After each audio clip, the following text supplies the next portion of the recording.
আচ্ছা, আপনারা কি এমন কোনো জায়গা খুঁজছেন যেখানে গেলে আপনি পাবেন ৩ দিক বেষ্টিত ছোট্ট একটি দ্বীপ, একটি মন্দির এবং মনোরম পরিবেশ?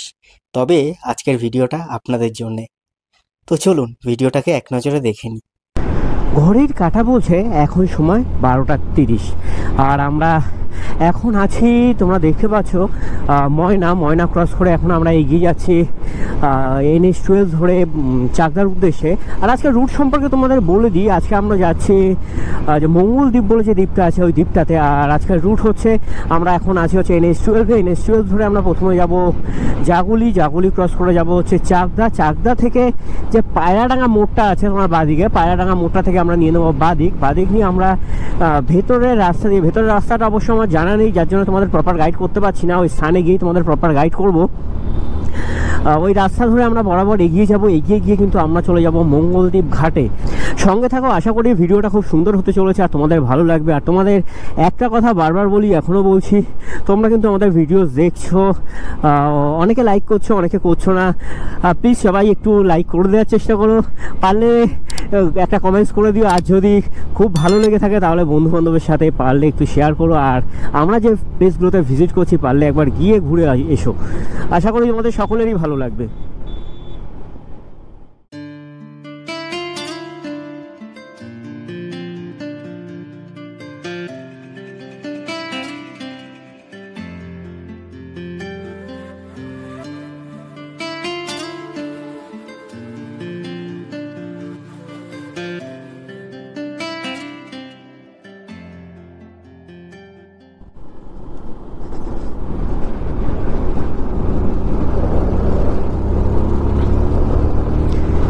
ঘড়ির কাঁটা বলছে এখন সময় 1টা 5। আমরা এখন উঠে গেছি NH12 যে হাইওয়েটা আছে, মানে তোমার জাগুলি থেকে যে হাইওয়েটা স্টার্ট হয়ে যাচ্ছে রাস্তাটায়।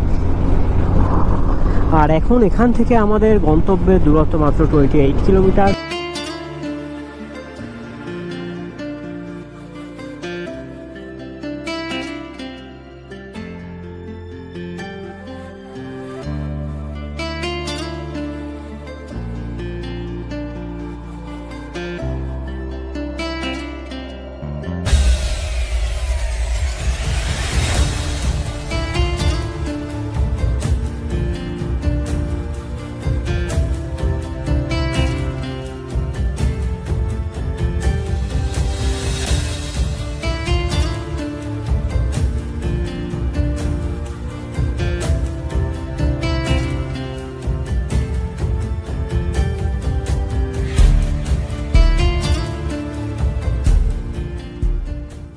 ঘড়ির কাঁটা বলছে এখন সময় 1টা 22। আর তোমরা দেখতে পাচ্ছ আমরা কিন্তু এই যে হচ্ছে চাকদা, যে তোমার পেট্রোল পাম্পটা আছে, আর এইটা হচ্ছে চাকদা ফ্লাইওভারের উপরে আছি। আর আমাদের এখান থেকে গন্তব্যের ডিস্টেন্স হচ্ছে মাত্র 11 কিলোমিটার। আর সামনে রয়েছে তোমার পায়রাডাঙ্গা মোড় থেকে কিন্তু আমরা নিয়ে নেবো বাদি। তো চলো তোমাদের রাস্তাটাকে দেখিয়ে দিই।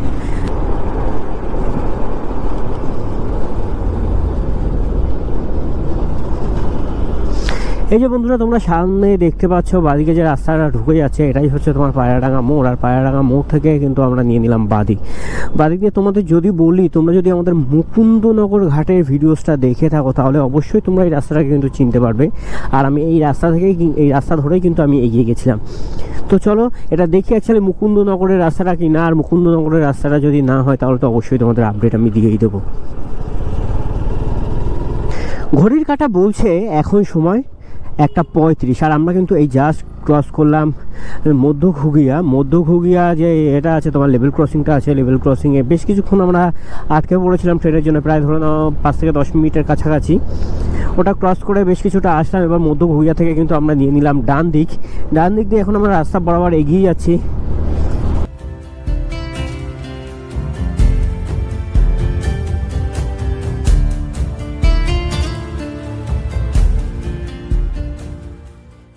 আর এখানে যা দেখাচ্ছে ধরো 1 কিলোমিটারের মধ্যে কিন্তু আবার আমার নিয়ে নিতে হবে লেফট সাইড।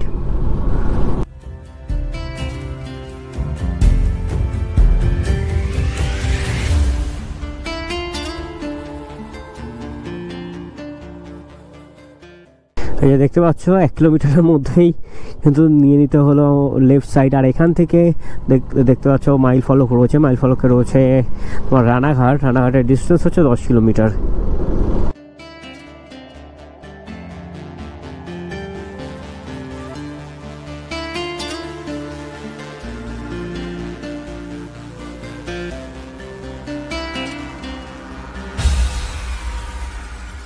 তো চাকদা থেকে যখন আমরা মঙ্গলদ্বীপ যে দ্বীপটা আছে, দ্বীপের দিকটা যখন ঢুকে যাচ্ছি না, ঢুকে যাওয়ার পরে কিন্তু রাস্তাঘাট পুরো একদম সবুজ হয়ে আসছে কিছু কিছু জায়গায়।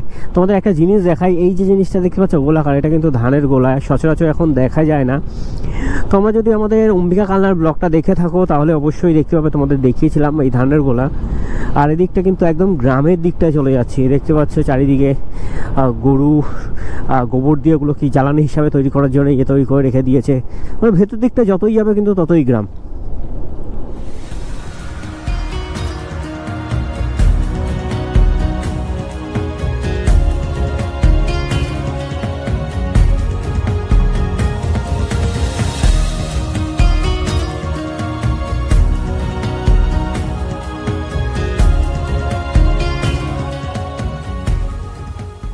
ঘড়ির কাঁটা বলছে এখন সময় 1:43, আর আমরা কিন্তু নিয়ে নিয়েছি শিবপুরের দিকের রাস্তা। তোমার মানে উকিল নাড়া যে চৌমাথাটা আছে, উকিল নাড়া চৌমাথাকে কিন্তু আমরা নিয়ে নিয়েছি শিবপুরের দিকে যে রাস্তাটা আছে, শিবপুরের দিকের রাস্তাটা। দেখো তো কত সুন্দর, একেবারে উঠোনের মধ্যে সর্ষের চাষ। গ্রামটাকে এই একটা কারণেই আমার ভালো লাগে। তোমাদের দেখো আগের ব্লগ মানে আমাদের যদি বলি তারাপীঠের ব্লগে বলেছিলাম যে আমাদের ওদিকটা কিন্তু সচরাচর গরুর গাড়ি দেখা যায় না, কিন্তু এই সাইডটায় তোমার গরুর গাড়ি দেখা যায়। যে দেখতে পাচ্ছ এটা হচ্ছে রানাঘাট সাইড। আর রানাঘাট সাইডে কিন্তু সত্যি কথা বলতে এখনও প্রচুর পরিমাণে গরুর গাড়ি দেখা যায় একটু গ্রামের দিকটায় গেলে।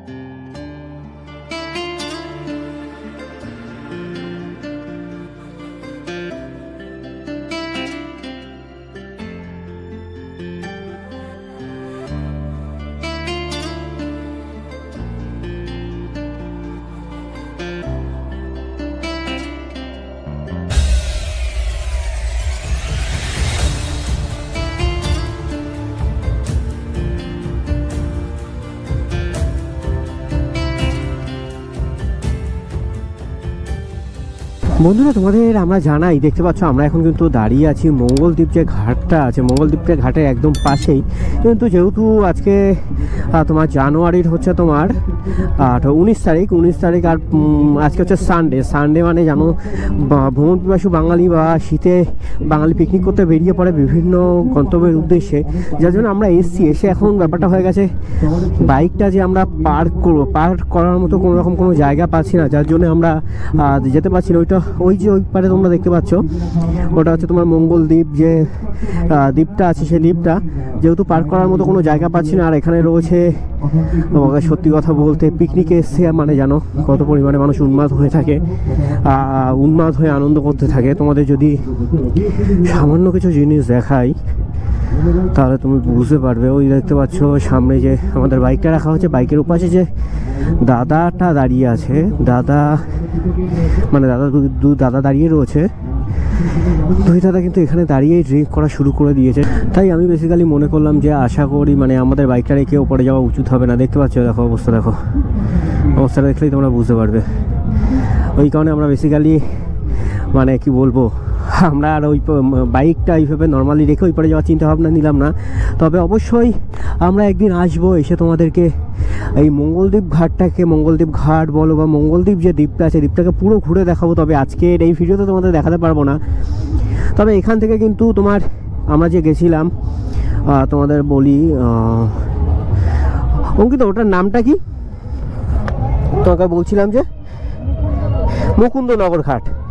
আর মুকুন্দনগর ঘাটের কিন্তু ডিস্টেন্স কিন্তু খুব বেশি নয়, তাই আমরা ভাবলাম যে এখান থেকে যেহেতু 2 কিলোমিটারের মধ্যে রয়েছে মুকুন্দনগর ঘাট, আমরা চলে যাব মুকুন্দনগর ঘাটে। তোমার ক্যামেরা চলছে? হ্যাঁ হ্যাঁ হ্যাঁ। ক্যামেরাতে এসব আবার দেখিয়ে দিও না না না, তোমাকে ইয়ে করে হেজি করে দেবো, চিন্তা করতে হবে না। দেখতে পাচ্ছ দাদা কিন্তু নিজে এসেই কথা বলে দিল। আর এই হচ্ছে বর্তমানের আপডেট। এখান থেকে যেহেতু 1.7 কিলোমিটার ডিস্টেন্সে রয়েছে হচ্ছে তোমার মুকুন্দনগর ঘাট, আর আমরা এখন চিন্তা করছি যে যাবো হচ্ছে মুকুন্দনগর ঘাট। মুকুন্দনগর ঘাটে গেলে সাধারণ আই থিঙ্ক মনে হচ্ছে এই টাইপের পরিবেশ হয়তো পাবো না, এর থেকে বেটার কিছু আশা করছি। যাই হোক, তো চলো আমরা এখান থেকে রওনা হই মুকুন্দনগর ঘাটের উদ্দেশ্যে। আর এখানে কিন্তু প্রচুর পরিমাণে, মানে প্রচুর পরিমাণে কিন্তু টুরিস্টের আগমন ঘটেছে। তোমরা যদি ওই সাইডটায় দেখো তাহলে বুঝতে পারবে। তো চলো তোমাদের এখন আমরা নিয়ে যাই মুকুন্দনগর ঘাটে। আর মুকুন্দনগর ঘাটের পাশে কিন্তু একটা নতুন মন্দির তৈরি হচ্ছে, তো দেখি গিয়ে মন্দিরটা তৈরি হয়েছে কিনা। তবে একটা জিনিস পেয়ে গেছি জানো তো, দেখি এটা কি, যেটা আমি আশা করছি ওটা কিনা। না না, আমি যেটা আশা করেছিলাম সেই জিনিসটা নয়। আই থিঙ্ক তারই ফারে কিছু একটা বিক্রি করছে এনারা।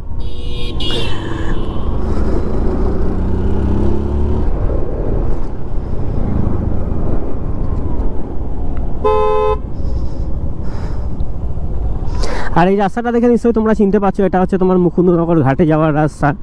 আর রাস্তাটা মনোরম হওয়ার সাথে সাথে কিন্তু গ্রিনারিও রয়েছে প্রচুর পরিমাণে।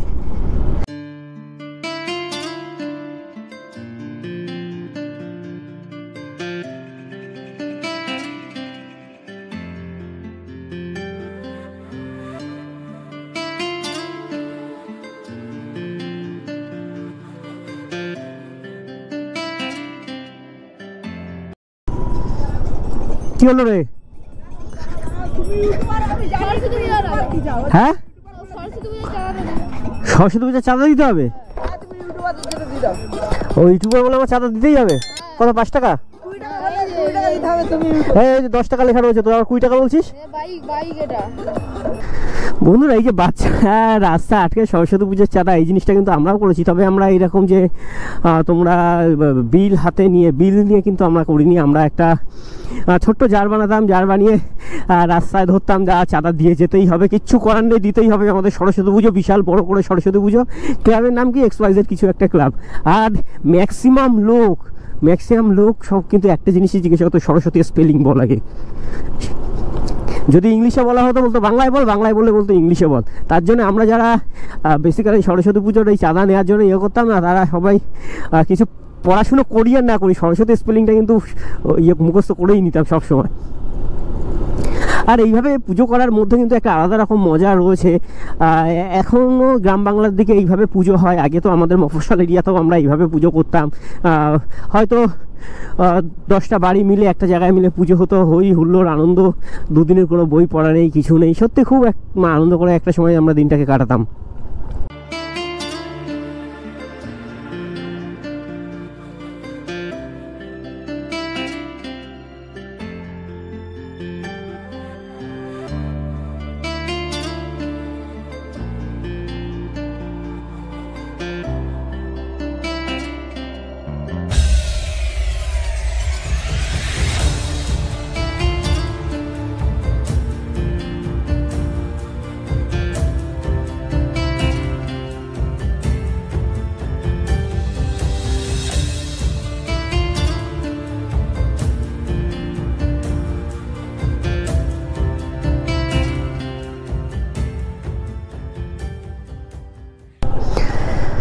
আর ফাইনালি পেছন দিয়ে গেট দিয়ে হলেও কিন্তু আমরা এখন এসে পৌঁছে গেছি মুকুন্দনগর ঘাটে।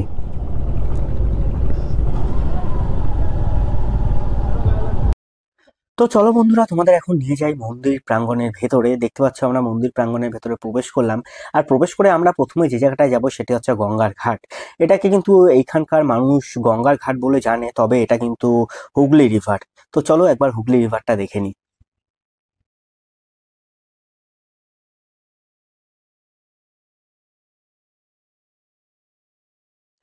বন্ধুরা, গঙ্গার ঘাটে এসে একটা জিনিস দেখতে পেয়েছি। ওই যে দেখো, আমি আস্তে আস্তে হেঁটে হেঁটে যাচ্ছি।